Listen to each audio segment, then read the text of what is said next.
एक और बड़ी खबर सामने आ रही है, जहां पर जनगणना को लेकर अगर बात करें तो बड़ी खबर है। और जनगणना 2027 के काम में लापरवाही जो है महंगी पड़ेगी। सरकारी कर्मचारियों को केंद्र सरकार ने चेतावनी दे दी है। लापरवाही या चूक पर यह क्रिमिनल केस जो है वो किया जा सकता है। नियमों के तहत नौकरी से हाथ धोना पड़ सकता है। केंद्र सरकार ने अपने सरकारी कर्मचारियों को चेतावनी देते हुए एक सख्त निर्देश जारी किया है। केंद्र सरकार के मुताबिक जनगणना 2027 के काम के दौरान जनगणना के काम में किसी भी तरह की मनाही, लापरवाही या चूक पर क्रिमिनल केस हो सकता है, जिसमें 3 साल तक की जेल भी हो सकती है।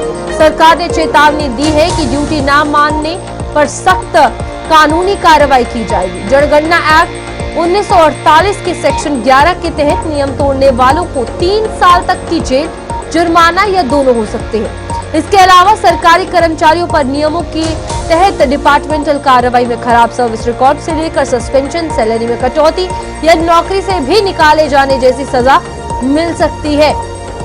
सरकार द्वारा जारी सर्कुलर के अनुसार administrative secretary, divisional commissioner, deputy commissioner और डिपार्टमेंट के हेड समेत सभी सीनियर अधिकारियों से पूरा एडमिनिस्ट्रेटिव सहयोग करने को कहा गया है, ताकि ये काम आसानी से हो सके। और इस बीच ये सख्त चेतावनी जो है वो जारी कर दी गई है। हमारे साथ विनोद जी बने हुए हैं। विनोद जी, कितना ज्यादा जरूरी था ये चेतावनी देना, ताकि जो हम जनगणना 2027 की बात कर रहे हैं वो पूर्ण रूप से सफल हो सके जम्मू कश्मीर में? लेकिन जैसे आपको खुद बताया कि 1948 की सेक्शन 11 ये कहती है कि जनगणना में कोताही बरतने वालों को 3 साल की सजा, कर्मचारी खासतौर पर, और जुर्माना भी हो सकता है। और इसका बाकायदा कल 5 जून को एक ऑर्डर जनरल एडमिनिस्ट्रेशन डिपार्टमेंट ने निकाला है। आप संजीद की देखिए कि इम्पोर्टेंट है। प्रधानमंत्री नरेंद्र मोदी और सरकार ये कह रही है कि 2047 को हम विकसित भारत बना देंगे। विकसित भारत की यह बेस है, जनगणना विकसित भारत का बेस रहता है। जब हम जनगणना को विस्तार से करते हैं और संजीदगी से करते हैं तो हमें पता चलता है कि हमें हेल्थ सेक्टर में, एजुकेशन सेक्टर में, रोड कनेक्टिविटी में कहाँ किस किस चीज़ की ज़रूरत है। फिर उसके मुताबिक अगली प्लानिंग की जाती है। अगर प्लानिंग में ही जो फील्ड स्टाफ है, जो वहाँ पे गिनती कर रहे हैं, जनगणना कर रहे हैं, अगर वो सही फिगर नहीं देते हैं तो हमारी प्लानिंग भी सही नहीं बनती है। शायद इसी कारण जो 1948 के सेक्शन 11 का हवाला देकर के सख्ती की जा रही है, मुझे लगता है कि बड़ा लाजमी है। मैं पहले भी मैं कह चुका हूँ और अब भी कह रहा हूँ कि जनता को भी ताबून करना होगा। जब आपके आवास में कोई आता है तो आपने एग्जैक्ट डिटेल उनको देनी है, ताकि उस डिटेल के माध्यम से आने वाले जो प्लानिंग है वो बन सके।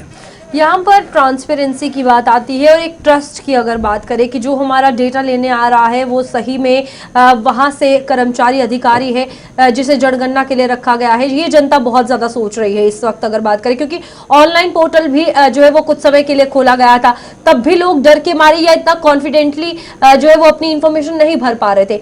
इन तमाम चुनौतियों से और साथ ही साथ सीमावर्ती इलाके और भौगोलिक परिस्थितियों से कैसे जूझते हुए नजर आएंगे? देखिए, एक सवाल आपका रूपाली बहुत जेन्युइन है कि आखिर जो आपकी जनगणना करने आपके घर पे आ रहा है, क्या वो वाकई ही जनगणना डिपार्टमेंट द्वारा तैनात किया गया या नहीं। एक तो उनको कार्ड दिया जा रहा है, लेकिन कार्ड के साथ साथ ये नहीं हो सकता, कार्ड तो आप कोई भी बना सकते हैं, आप उसका डुप्लीकेट कार्ड भी बना सकते हैं। ये बड़ा इंपॉर्टेंट सवाल पूछा। लेकिन साथ में यह है कि उनके साथ लोकल लोगों को भी, BLO को भी इन्वॉल्व किया जा रहा है। वो जब साथ में होगा तो लोगों को विश्वास हो जाएगा कि हमारे BLO के साथ जो व्यक्ति आया हुआ है वो जेन्युइन व्यक्ति है और वो जनगणना करने के लिए लिखा है।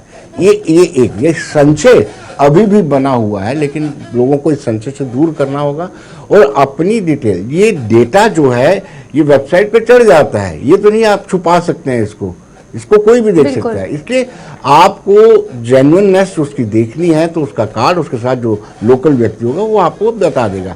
लेकिन आप इंफॉर्मेशन एग्जैक्ट और करेक्ट दें ताकि उसके आगे विस्तार हो सके, विकास हो सके। ठीक है विनोद जी, बहुत बहुत शुक्रिया आपका ज्वाइन करने के लिए। और इस बीच जनगणना 2027 की तैयारियां हो चुकी हैं, जहां पर अधिकारियों को भी चेतावनी दे दी गई है कि प्रॉपर्ली डेटा कलेक्शन हो और सही इंफॉर्मेशन के साथ ही सेंसस 2027 करवाया जाए। आगे